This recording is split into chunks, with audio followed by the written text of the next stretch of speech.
नमस्कार बच्चों, सुयस कोचिंग के ऑनलाइन क्लासेस में आपका स्वागत है।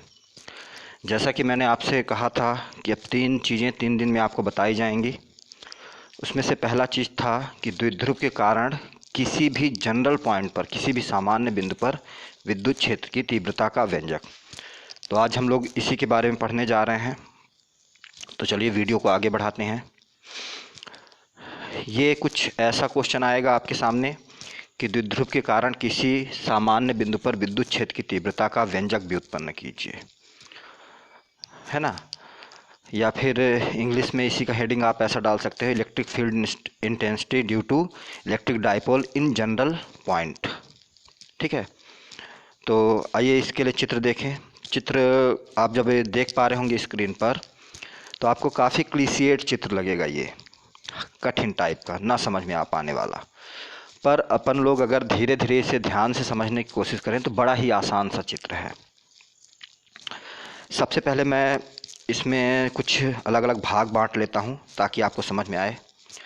मान लीजिए कि यहाँ पर ये आपका ए बिंदु दिख रहा है और ये आपका बी बिंदु, और ये जो काली रेखा से दिख रहा है ये आपका एक द्विध्रुव ए बी है, जिसके ए बिंदु पर माइनस क्यू आवेश और बी बिंदु पर प्लस क्यू आवेश रखा गया है।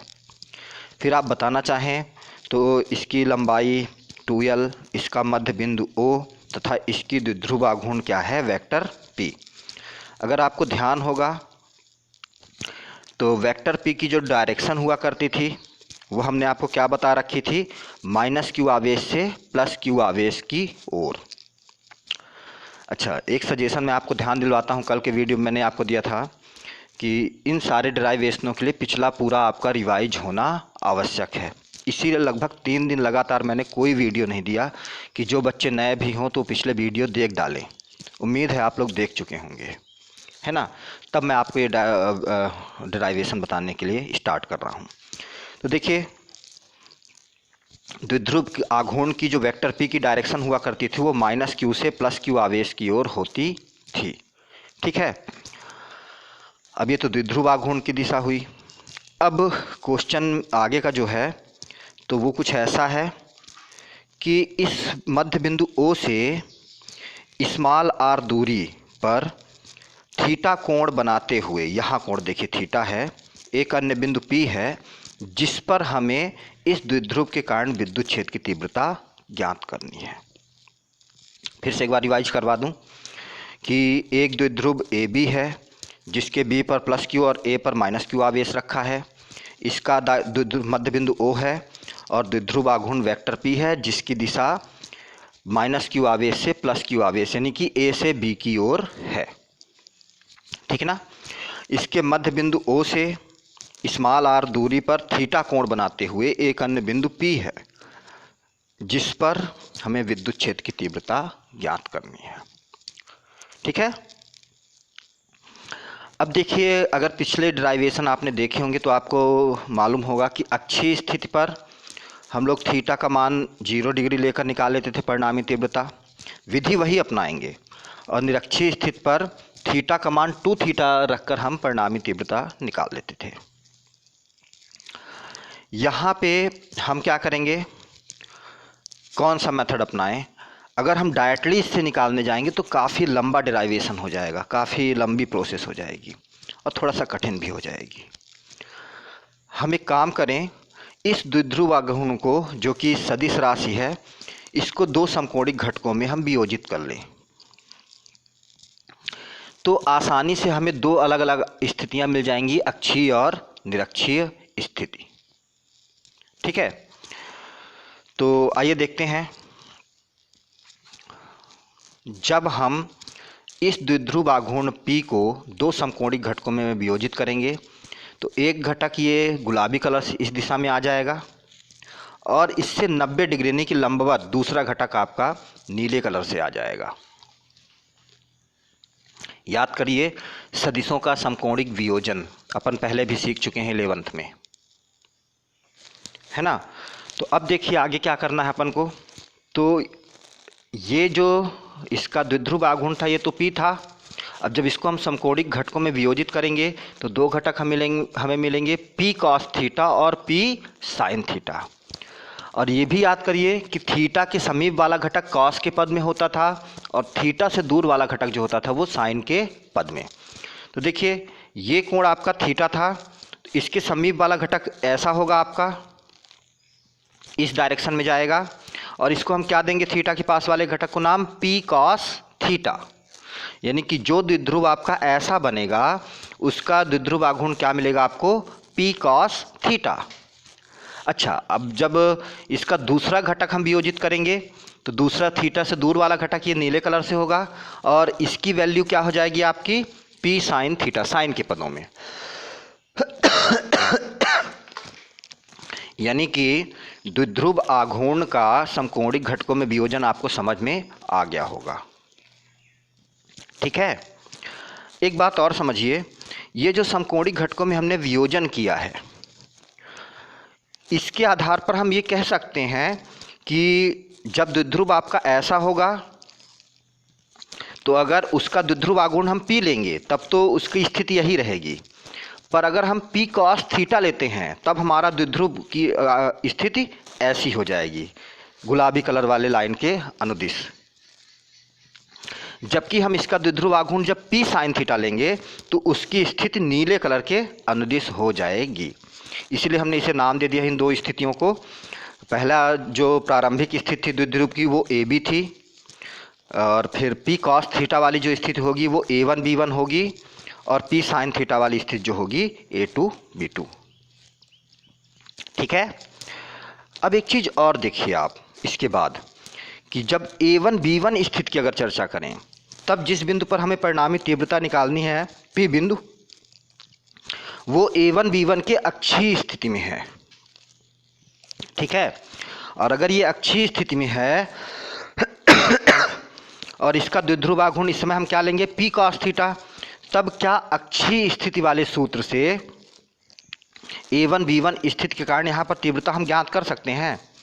और अक्षीय स्थिति में ध्यान करिए, विद्युत क्षेत्र की तीव्रता E बराबर 1/4 पाई स्लाइन 0 2p, p क्या होगा, द्विध्रुव आघूर्ण, 2p/r का क्यूब होता था।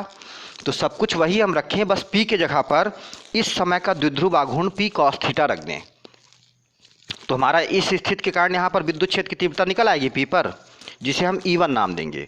तो E1 बराबर हमारा क्या आ जाएगा, 1/4 pi saline 0 2p cos theta, p की जगह पर हमने क्या रखा, इसका द्विध्रुव आघूर्ण p cos theta upon r का क्यूब।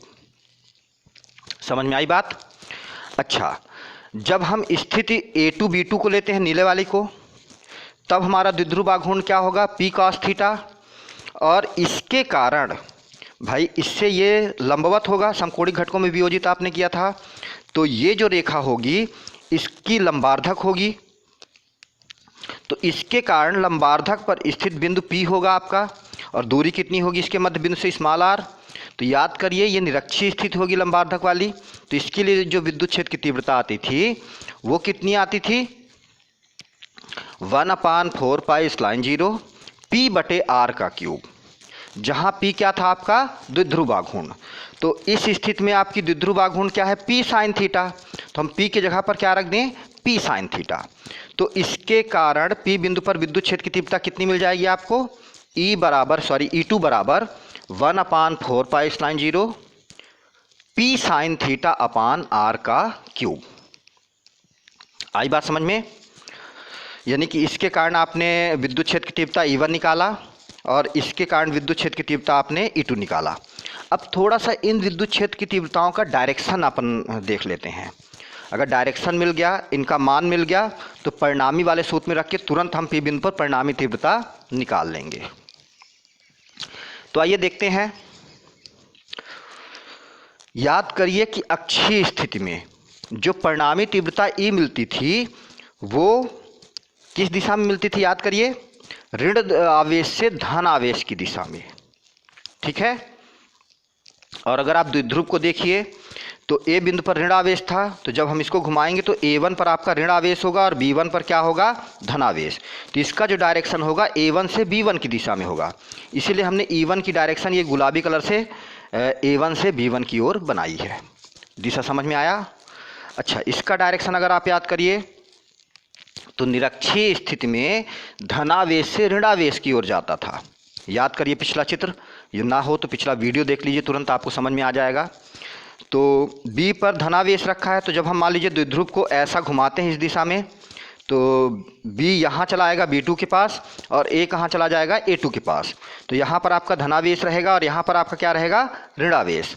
और निरक्षीय स्थिति में जो तीव्रता की दिशा होती थी धनावेश से ऋणावेश की ओर, यानी B2 से A2 की ओर। तो देखिए यहाँ पे भी E2 की जो डायरेक्शन होगी B2 से A2 की ओर चली जाएगी। समझ में आई बात। अब हमने डायरेक्शन भी देख लिया कि कैसा होगा, दोनों के कारण जो तीव्रताएं आ रही हैं। अब आप एक काम करिए, इनके बीच का कोण भी निकाल लीजिए, क्योंकि परिणामी का अगर सूत्र आप याद करिए तो R बराबर √a² b² plus 2ab cos theta होता था। तो A और B E1 और E2 आपके हो जाएंगे, और इन दोनों के बीच का थीटा जो होता था, दोनों सदिशों के बीच का कोण होता था। तो कोण अगर कैलकुलेट कर लें तो हम परिणामी आराम से निकाल सकते हैं। तो देखिए ये जो है इसके अक्ष पर है तो इसी की दिशा में है ना, और इसके कारण जो तीव्रता आई है वो इसके समांतर होगी, और इन दोनों के बीच का कोण यहाँ पे कितना है, 90 अंश, समकोणी घटक है। तो यहाँ पर भी आपका इन दोनों के बीच का जो कोण होगा वो कितना आ जाएगा, 90 अंश। आई बात समझ में। अब हमारे पास सारे वैल्यूज हैं, तो अब हम तुरंत डेरिवेशन आगे करके इसका मान निकालते हैं। चलिए आगे देखते हैं। तो A1 B1 के कारण P बिंदु आपका क्या है, अक्षीय स्थिति में है, और अक्षीय स्थिति में तीव्रता क्या होती है, E1 बराबर 1/4 pi saline 0 2p cos theta upon r का क्यूब। देखिए इसको मैं फिर से समझाता हूँ आपको, चित्र में देख लीजिए। A1 B1 जो है आपका क्या होगा, A1 B1 के कारण P अक्षीय स्थिति में है, और अक्षीय स्थिति में तीव्रता का व्यंजक याद करिए, E बराबर 1/4 पाई स्लाइन 0 2p बटे r का क्यूब। जहाँ P क्या था, द्विध्रुव आघूर्ण, तो इस स्थिति में द्विध्रुव आघूर्ण क्या है, P cos थीटा। तो P की जगह पर हमने P cos थीटा रख के पूरा का पूरा व्यंजक उतार लिया। आप चाहिए तो यहाँ आगे इसे समीकरण फर्स्ट मान लीजिए, और चाहिए तो यहाँ पे दिशा भी आप बता दीजिए कि वेक्टर A2 B2 की दिशा में, ठीक है, A2 से B2 की ओर है, यानी कि दूर की ओर है। अब दूसरी स्थिति जो आपकी थी A2 B2, इसके कारण P बिंदु किस में है, निरक्षीय स्थिति में है। तो निरक्षीय स्थिति में तीव्रता जो होती थी E बराबर 1/4 पाई स्लाइन 0 P बटे r का क्यूब, जहाँ P क्या था, द्विध्रुव आघूर्ण, और इस स्थिति में द्विध्रुव आघूर्ण आपका क्या आ रहा है, P साइन थीटा। तो हम P की जगह पर P साइन थीटा रख देंगे, ठीक है। तो हमारा विद्युत क्षेत्र की तीव्रता क्या आएगी, E2 बराबर 1/4 पाई स्लाइन 0 P की जगह पर P साइन थीटा बटे r का क्यूब। समीकरण नंबर सेकंड। चाहिए तो यहाँ कोष्टक में आप इसका डायरेक्शन भी लिख दीजिए, B2 से A2 की दिशा में, है ना। सॉरी, यहाँ पे आप नीचे मैं गलत कर दिया हूँ, आप सुधार लीजिएगा। अब ये दो समीकरण आपको मिल गए हैं। चूँकि E1 और E2 के मध्य का कोण 90 अंश है, इसलिए P पर जो परिणामी तीव्रता होगी वो निकालने के लिए आप तीव्रता परिणामी के सूत्र में मान रखिए। परिणामी का सूत्र होता है R बराबर √a² plus b² plus 2ab cos theta, जहाँ R को हम परिणामी तीव्रता E मान लें, A को E1, B को E2, और थीटा की जगह पर हम क्या रखेंगे, 90 डिग्री। तो जब हम ये सारे मान प्लेस करते हैं तो हमारा क्या आ जाएगा व्यंजक, E बराबर √E1² plus E2² plus 2E1 E2 cos 90। हाँ, अब cos 90 की वैल्यू आप बताइए कितना होता है, 0। अगर आपको याद होगा तो cos 90 बराबर 0। तो जब हम यहाँ पे cos 90 का वैल्यू रखेंगे तो 0 का गुणा 2E1 E2 से होगा, तो पूरा का पूरा पद आपका क्या आ जाएगा, 0। तो हमारे पास शेष परिणामी तीव्रता क्या बचेगी, E बराबर √E1² प्लस E2 का स्क्वायर, पूरा का पूरा अंडर रूट के अंदर रहेगा। इसे हम इक्वेशन नंबर 3 मानते हैं। अब समीकरण नंबर 1 व 2 से मान हम किस में रख देते हैं, समीकरण 3 में। तो जब हम मान रखेंगे तो देखिए यहाँ पे थोड़ा सा आपको ध्यान से देखकर समझना पड़ेगा। तो E बराबर, क्योंकि काफ़ी बड़ा था ये, है ना, तो E बराबर पूरा का पूरा अंडर रूट के अंदर E1 का मान 1/4 pi saline 0 2p cos theta बटे आर क्यूब, और चूंकि E1 का स्क्वायर था तो हमने पूरे के पूरे में क्या लगा दिया है, स्क्वायर। समझ में आई बात। फिर प्लस का चिन्ह लगाकर E2 की वैल्यू रखिए और उसका भी स्क्वायर करिए। तो कोष्टक के अंदर E2 की वैल्यू लिखी हुई है 1/4 pi saline 0 p sine theta बटे आर क्यूब, और इस पूरे के पूरे का होल स्क्वायर। ठीक है। अब कुछ चीज़ें हमें कॉमन लेनी पड़ेंगी क्योंकि एक जैसे दिख रही दोनों पदों में। तो 1/4 पाई स्लाइन 0 यहाँ भी है और यहाँ भी ये कॉमन आ जाएगा। फिर इधर साइड अंश में केवल p यहाँ से कॉमन आएगा और यहाँ से भी p कॉमन आएगा, और आर क्यूब दोनों जगह है तो आर क्यूब भी कॉमन आ जाएगा हर में।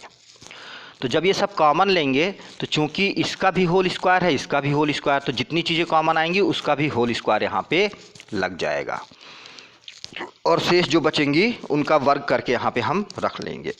तो देखिए क्या हुआ, E बराबर पूरा का पूरा अंडर रूट में कोष्टक के अंदर 1/4 पाई स्लाइन 0 p बटे आर का क्यूब, ये कॉमन आया, और चूंकि इसका स्क्वायर लगा था तो इसका भी होल स्क्वायर हमने लगा दिया।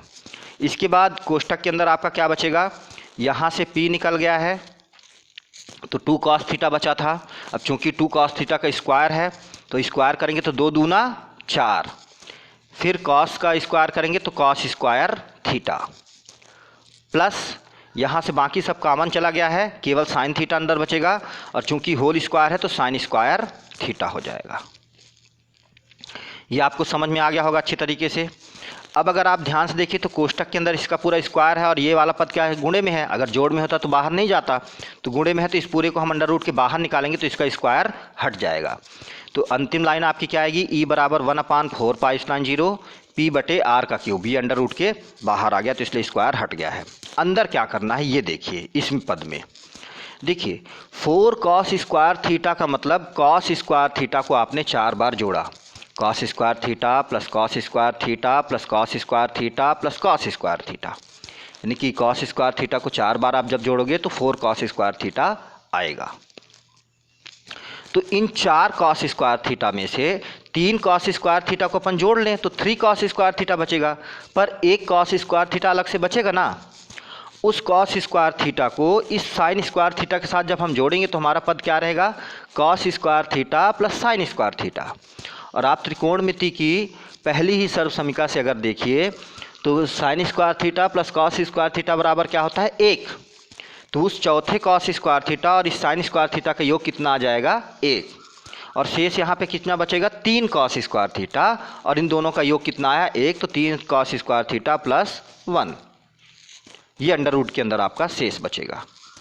तो आपका जो फाइनल व्यंजक आया तो E बराबर 1/4 पाई स्लाइन 0 p बटे आर का cube under root 3 cos square, sorry यहाँ पे स्क्वायर लगेगा बच्चों,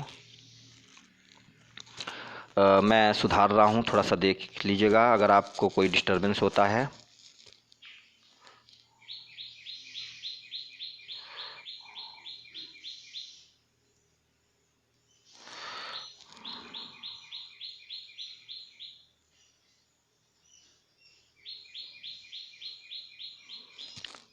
ठीक है,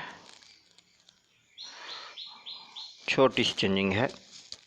तो आपका जो फाइनल व्यंजक आया बच्चों क्या आया, E बराबर 1/4 पाई स्लाइन 0 p बटे आर का क्यूब और अंडर रूट के अंदर 3 cos स्क्वायर थीटा प्लस 1। यही है आपका जनरल किसी सामान्य बिंदु पर द्विध्रुव के कारण विद्युत क्षेत्र की तीव्रता का व्यंजक। सामान्यतः कई किताबों में ये व्यंजक नहीं मिलता है, पर जब से आपका सिलेबस NCERT हो गया है तो इसके भी आने की संभावना बहुत ज़्यादा होती है, क्योंकि थोड़ा अलग टाइप का डेरिवेशन रहता है इसका। तो इसे आप अच्छे से तैयार करिएगा।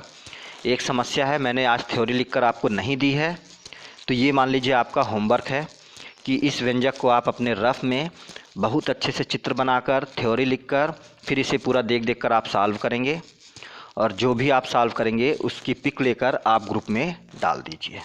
ठीक है, ग्रुप में डालने से फ़ायदा ये होता है बच्चों कि आप अपनी थ्योरी भेजते हो, कोई और अपनी थ्योरी भेजता है। जब सभी बच्चे अपनी अपनी थ्योरी भेजते हैं तो एक दूसरे की थ्योरियाँ पढ़कर आपको और भी अच्छे से समझ में आ जाता है कि कहाँ पे हम गलती कर रहे हैं, कहाँ पे हमें और सुधार की गुंजाइश है। ठीक है ना, तो इतना उम्मीद करता हूँ आपको समझ में आ गया होगा। अब आइए इसमें दो स्थितियां देखते हैं कि अगर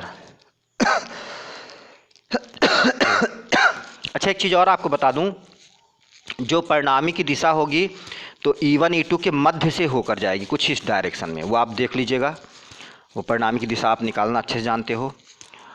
अच्छा, अगर मान लीजिए ये बिंदु यहाँ से खिसक कर इसके अक्षीय स्थिति में यानी कि यहाँ पर चला है कहीं, तब जो ये थीटा है वो भी यहाँ से घूमता हुआ यहाँ आएगा, तो अक्षीय स्थिति में थीटा इसके अनुदिश हो जाएगा, तो थीटा का मान घटकर एकदम शून्य हो जाएगा। तो जब हम अक्षीय स्थिति की चर्चा करेंगे यहाँ पे, तो थीटा बराबर हमें क्या रखना होगा, 0 डिग्री। तो अगर इस समीकरण में हम थीटा की जगह पर 0 रखें तो देखिए क्या होगा, यहाँ पे आपका कॉस स्क्वायर 0 हो जाएगा, और कॉस स्क्वायर 0, कॉस 0 का मान कितना होता है, 1। तो यहाँ कॉस स्क्वायर थीटा का मान आप कितना रखोगे, 1, और चूंकि स्क्वायर लगा तो 1 का स्क्वायर 1 आएगा, 1 का गुणा आप 3 में करोगे तो 3 1 कम 3, फिर 3 धन 1 बराबर 4, यानी कि अंडर रूट के अंदर आपका क्या बचेगा, 4। 4 का अंडर रूट आप करोगे तो कितना आ जाएगा, 2, और उस 2 का गुणा पी के पास आप कर लोगे तो कितना आ जाएगा, E बराबर 1/4π/0 2p बटे r का क्यूब। याद करिए, क्या ये व्यंजक अक्षीय स्थिति वाले व्यंजक के बराबर आ रहा है आपका? बिल्कुल, अगर ये बराबर आ रहा है इसका मतलब आपका पिछला डेराइवेशन क्या है, सही है ना। अब अगर हम निरक्षीय स्थिति की चर्चा करें तो निरक्षीय स्थिति का होता है लंबार्धक पर, तो ये बिंदु घूमकर कहाँ चला जाएगा, लंबार्धक पर, और लंबार्धक पर यहाँ का जो कोण रहेगा आपका वो कितना हो जाएगा, 90 अंश। तो थीटा का मान हमें कितना रखना होगा, 90 अंश, यानी कि निरक्षीय स्थिति में थीटा बराबर हमने 90 अंश रखा। तो जब कॉस थीटा की जगह पर हम 90 रखेंगे तो देखिए क्या होगा, कॉस 90 की वैल्यू क्या होती है, 0, 0 का स्क्वायर 0 होगा, और 0 गुणा 3 में करोगे तो कितना आ जाएगा, 0। तो 0 धन 1 बराबर 1, तो अंडर रूट 1 का मान कितना आ जाएगा, 1, 1 का गुणा इस पूरे में करोगे तो इतना ही पूरा वैल्यू आ जाएगा। तो निरक्षीय स्थिति में आपका व्यंजक क्या आ गया है बच्चों, E बराबर 1/4π/0 p बटे r का क्यूब। याद करिए, ये व्यंजक निरक्षीय स्थित लंबार्धक पर स्थित बिंदु के लिए यही व्यंजक आपका आया था। इसका अर्थ ये हुआ कि ये दोनों ही डेराइवेशन, ये पूरा का पूरा डेराइवेशन आपका सही है, इसमें कोई प्रॉब्लम नहीं। अच्छा, भौतिकी की मज़ेदार बात भी यही बच्चों कि अगर आपके पास बुक नहीं भी है और आप नियमों का पालन करते हो तो जो भी आपका डेराइवेशन आता है उसकी चेकिंग आप तुरंत के तुरंत कर सकते हो, तो आपके मन में कोई भी शंका नहीं बचती है। उम्मीद करता हूँ कि ये व्यंजक 1 या 2 बार देखकर आपको बहुत अच्छे से समझ में आ जाएगा, तब आप इसे रफ में बढ़िया सी थ्योरी लिखकर आप मुझे भेज देंगे, ठीक है। आगे मैं आपको एक होमवर्क दे रहा हूँ बच्चों, बड़ा ही सरल सा है, सभी लोग हल करिए। कि एक 4 कूलाम मीटर द्विध्रुव आघूर्ण का द्विध्रुव है, इसके मध्य बिंदु से 2 मीटर की दूरी पर अक्ष से 30 डिग्री का कोण बनाते हुए कोई बिंदु है, इस बिंदु पर आपको विद्युत क्षेत्र की तीव्रता ज्ञात करनी है। देखिए यहाँ पे P बराबर 4 कूलाम मीटर दिया हुआ है, और R का मान 2 मीटर दिया हुआ है, और थीटा का मान 30 डिग्री। तो आप ये तीनों मान पहले लिख लीजिएगा, फिर इस समीकरण में 1/4π/0 की जगह पर 9 × 10⁻9 रखिएगा। P का मान 4, R का मान 2 दिया हुआ है 2, और उसका क्यूब कर लीजिएगा, और थीटा का मान यहाँ पे आप कितना रख देंगे, 30 डिग्री, और जो भी मान आएगा उसका स्क्वायर करके आप पूरा जोड़ घटा के बढ़िया सा आंसर लाकर मुझे भेजेंगे, ठीक है। तो आज के लिए बच्चों इतना ही। आगे कल के व्यंजक में अपन लोग या तो वांडी ग्राफ जनित्र पढ़ेंगे, या फिर अपना क्या होगा, 2 आवेशित चालकों को जोड़ने पर होने वाली ऊर्जा हानि का व्यंजक। दोनों ही महत्वपूर्ण है, तो उसके लिए भी मैंने क्या रिवाइज आपको करना है ये बता दिया था कल के वीडियो में।